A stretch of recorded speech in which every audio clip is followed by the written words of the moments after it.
hadn't gone through that darkness, I wouldn't be where I am today, and I wouldn't know the meaning of true joy and really living with Christ.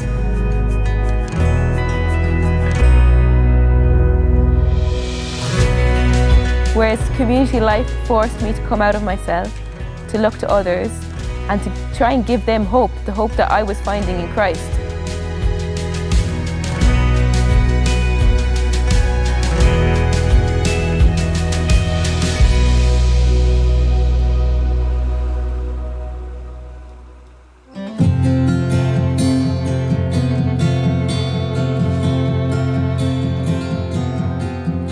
Hello, my name is Joy. I'm from Cork in Ireland. I grew up with my mother and my father, and I have one brother. My parents, they had me late in life. For a long time they couldn't have children. My mom really wanted to have a family, to have children, but she wasn't able to get pregnant until she was 40. And she prayed a lot to be able to have a baby.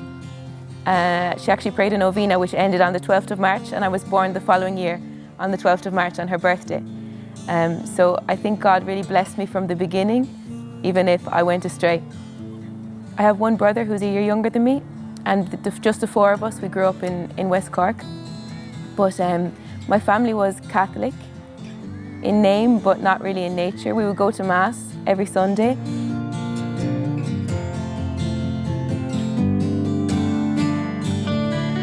I received the sacraments and some education about the faith in school. But when I was about 11 or 12, my parents turned away from the church. They heard a lot of the negative things, a lot of the abuse, a lot of really painful stories, and they didn't want to be a part of that. As a child, I was quite close to God, and I enjoyed praying, going to Mass, participating, being in the choir. But I didn't like going to Mass alone. You know, as a 12-year-old or an 11-year-old, as soon as my family stopped, it wasn't long before I stopped as well. And that's where a lot of my problems actually began, if I look backwards. When I went into my teenage years, without the support of my faith, I was very fragile. I started secondary school. There was a lot of pressure on me. A lot of it I put on myself. You know, I compared myself a lot to other girls. I really wasn't happy with my appearance. I was very self-conscious, very anxious, and I had a difficult time in school. Academically, I did really well, and that's what pushed me. I was very ambitious, very hardworking, and without God in my life, I tried to put all my focus into that.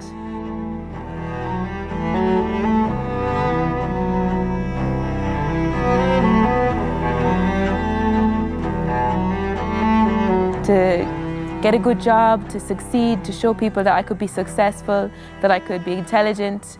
We didn't have much money as a family, and I thought that if I gave all I could to my education, that one day I'd have a good job and that would bring happiness. As I grew, as a teenager, I got sadder and sadder. I was more and more empty inside of me. I participated in loads of activities that other young people would be involved in, sometimes sports or even going out, nights out, going to nightclubs, but I always felt so out of place and empty.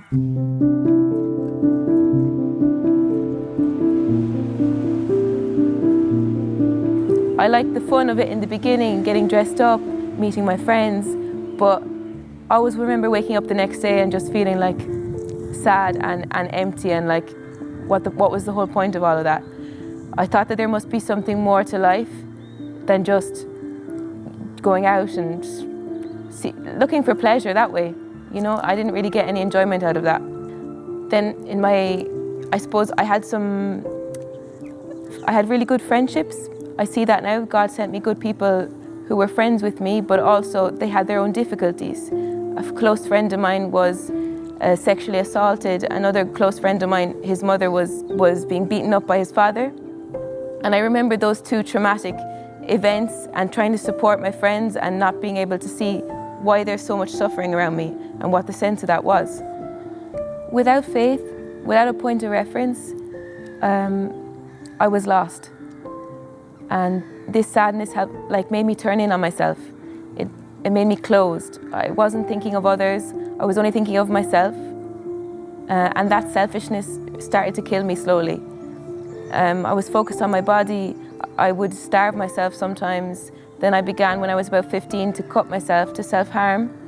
I think as a way of dealing with my emotions. I didn't have the maturity, I didn't have the ability to speak about what I was feeling, so I was showing it by hurting myself and trying to express that pain in a way that I wasn't able to. And I really feel that if I had God, things would have been different. As time went on, the pressure increased with school and everything, and I wasn't able to deal with it, and I was extremely burnt out.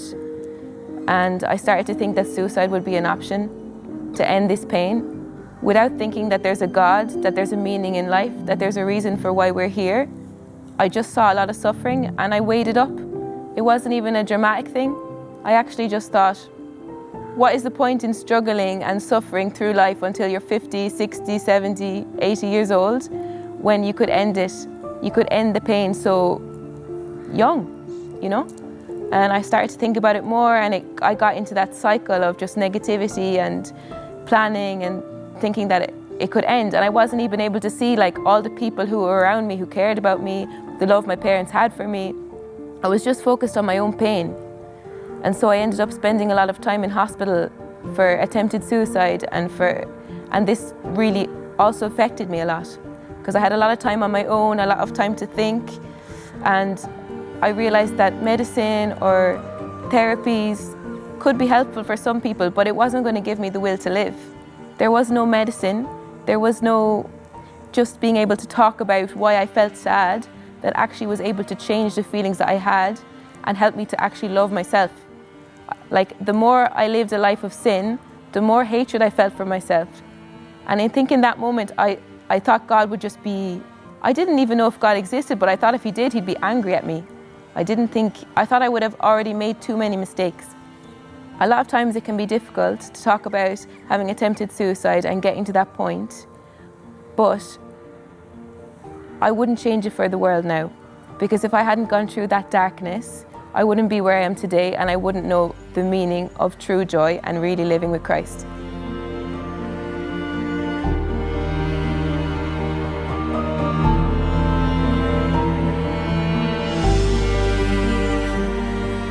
I had some friends who were in hospital with me, young like me, teenagers in their 20s. I got the opportunity to come out of that for God, but they didn't. Some of them died. And for that reason, I really want to give my testimony, because I feel like I've received a blessing and it shouldn't just be for me. What happened to me once was after an attempted suicide, I was in hospital and a doctor came to visit me. It was very late at night and I was very upset. He asked me what was wrong. I said, look, I just want to die. I can't deal with life. I don't want to be alive. I don't see why it can't all just end. And this doctor looked at me and he said, how do you know that if you kill yourself, if you take your own life, how do you know that the pain will really end? How do you know that it will actually make you feel better, feel more in peace? Do you believe in God? Do you believe in something after death? And I thought it was the strangest question to ask. But that night, I remember reflecting on it and thinking, hang on a second, what really does happen if I actually succeed in taking my own life? That's where I cried out to God. I literally begged for help. I said, God, if you exist, please help me. I want to live. I'd like to spend my life doing good, doing nice things, but I'm not capable of loving myself. I'm not capable of loving my life, and therefore I'm not capable of serving others. Everything I do, even if my school goes well, if my education goes well, if I'm helping people, nothing lasts, because it always ends in burnout if I don't have a meaning for all of it.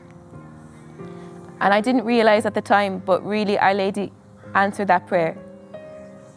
Because of all the trauma and the bad things that had happened to my friends, I found it hard to trust men. I was a bit of a feminist also from my mom. So I talked more to Our Lady than to Jesus in the beginning. And I asked for help. I thought of her as a woman, as a mother, and I thought, maybe she could help me. You know, she can understand me. So now I see it. I didn't see it at the time, but short time after that, my mom brought me a letter to the hospital from a friend of hers inviting me to go on a pilgrimage to Medjugorje.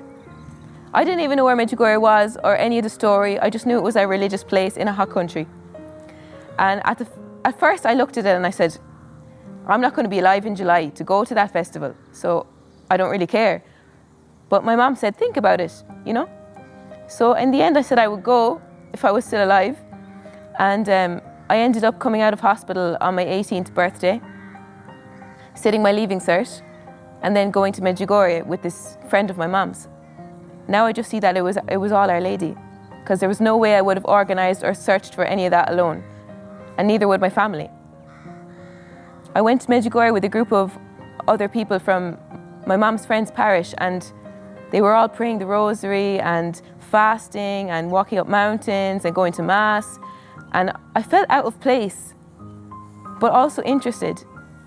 It was the youth festival, and there was like 60,000 young people attending mass, adoration, and praying the rosary every day, but like not because they were forced to, joyfully.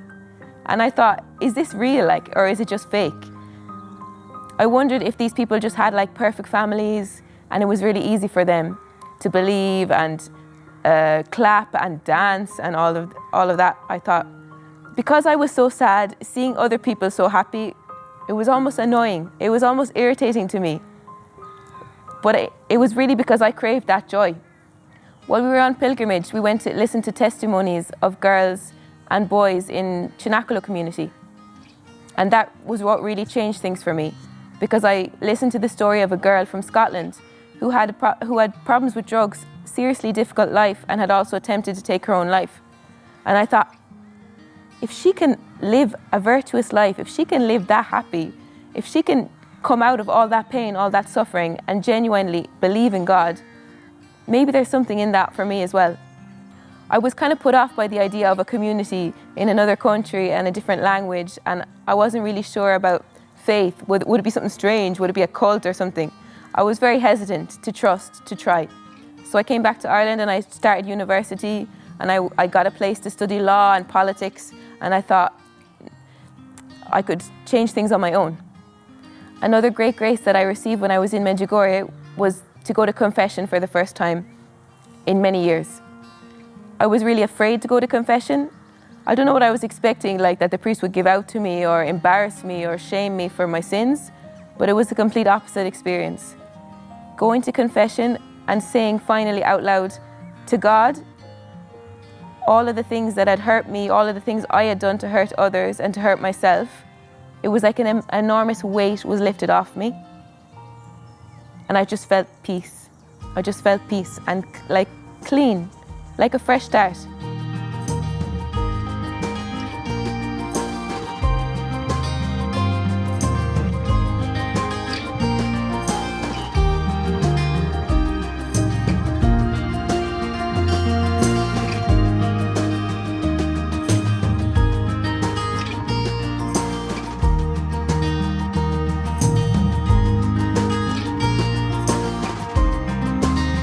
So I came back from Medjugorje, and as I was studying, thinking I could do it all by myself, I suddenly realized that I couldn't. And once again, I was going downhill, and nothing had changed. I found it hard. I didn't know any other young people who had faith, so I had no real support after that experience to help me to grow in my faith. I started to creep into the old habits of just being closed, keeping to myself, lots of anxiousness, lots of ambition, and I was just living unhappily again, until I came to another moment of attempted suicide, and I ended up in hospital again. This time I met a different doctor. I met a doctor who said to me, well, do you think you're the only one having a bad day? You know? And as a young girl, just after attempting to take her own life, to see a doctor that was cold like that made me realize fully, this isn't where the solution is, Joy. This isn't where you're going to find an answer. That gave me the push to try and to go to community. So a week after I finished with the hospital, I got on a plane and I ended up in Italy, in community Cenacolo.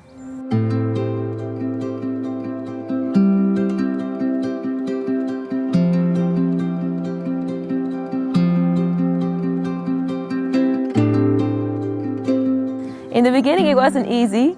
It was all new. It was the language, it was the prayer, it was lots of different personalities, lots of different cultures. But from the beginning, I felt like this is the place that's going to help me. Not because it's easy, but because there was a truth in it.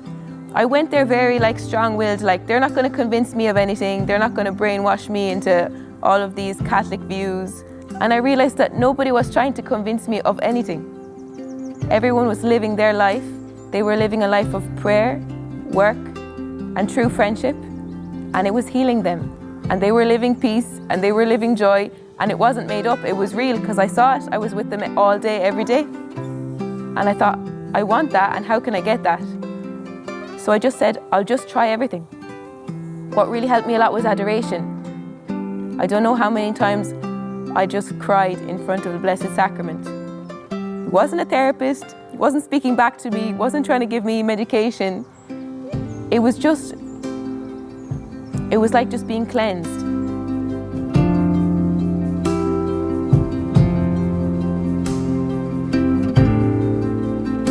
The amazing thing about Cenacolo for me was how simple the lifestyle was. We weren't doing anything out of the ordinary. We were cooking, we were cleaning, we were looking after each other, we were living like a family. There was lots of prayer, but there was nothing special, because what was special was God. God was with us, you know, and that's one of the things that really helped me get out of my depression, was looking to serve others. I realized that as long as I just kept looking at my own self, my own wounds, my own problems, I was just digging myself into a bigger hole, whereas community life forced me to come out of myself, to look to others, and to try and give them hope, the hope that I was finding in Christ.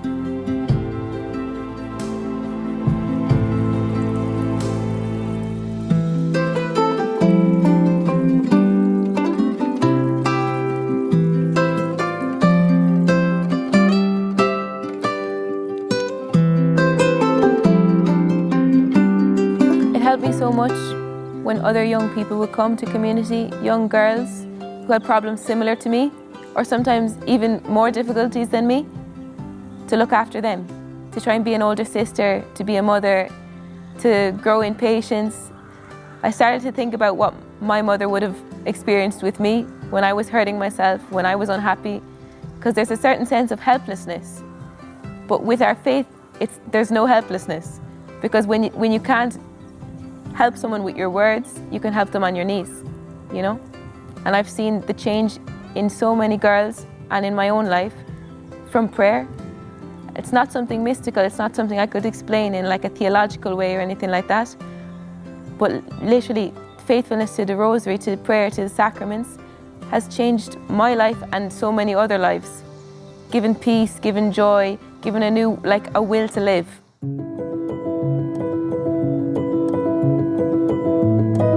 One thing that was really good for me about community was living in the truth, being honest about who we are.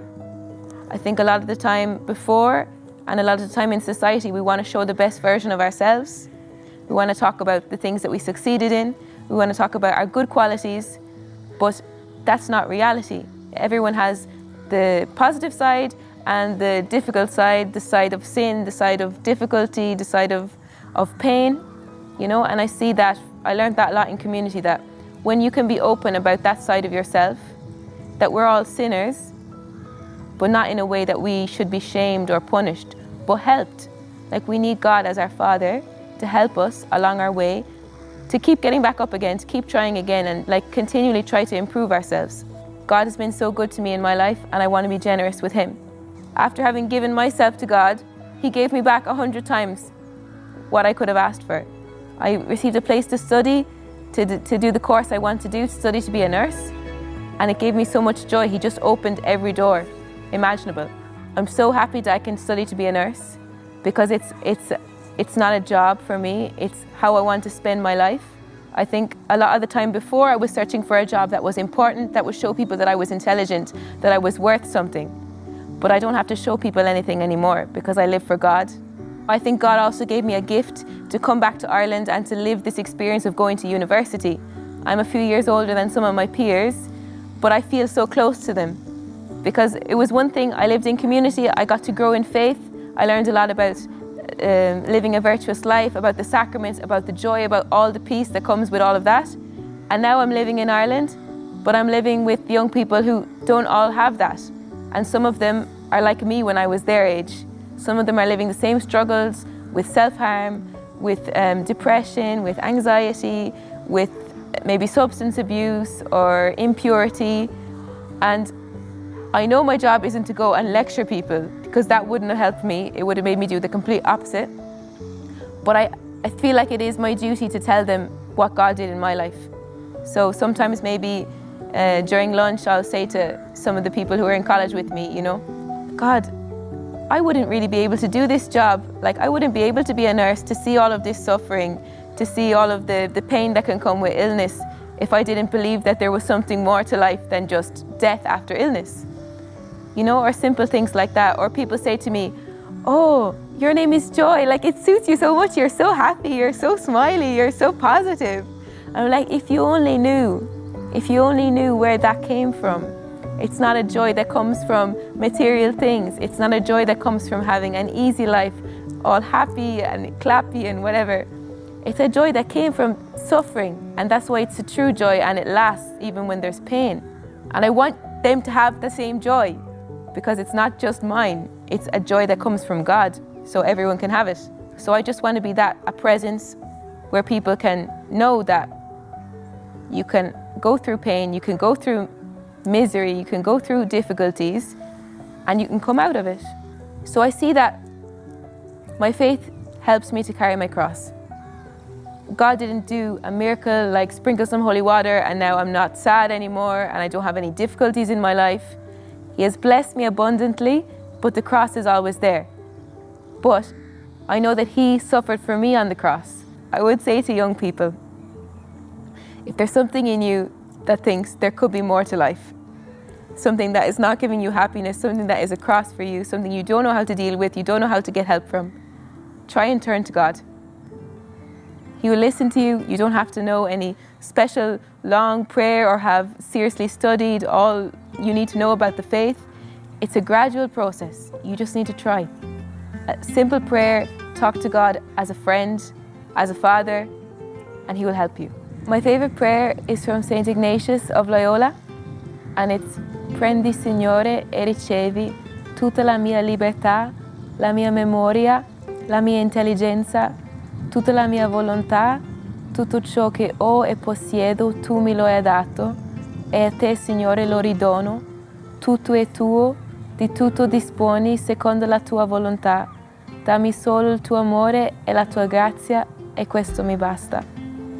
And this prayer means, take, O Lord, and receive all of my liberty, all of my freedom, all of my intelligence. Everything that I've had, you have given it to me. I give it back to you. I just ask for your love and for your grace, and that's enough for me.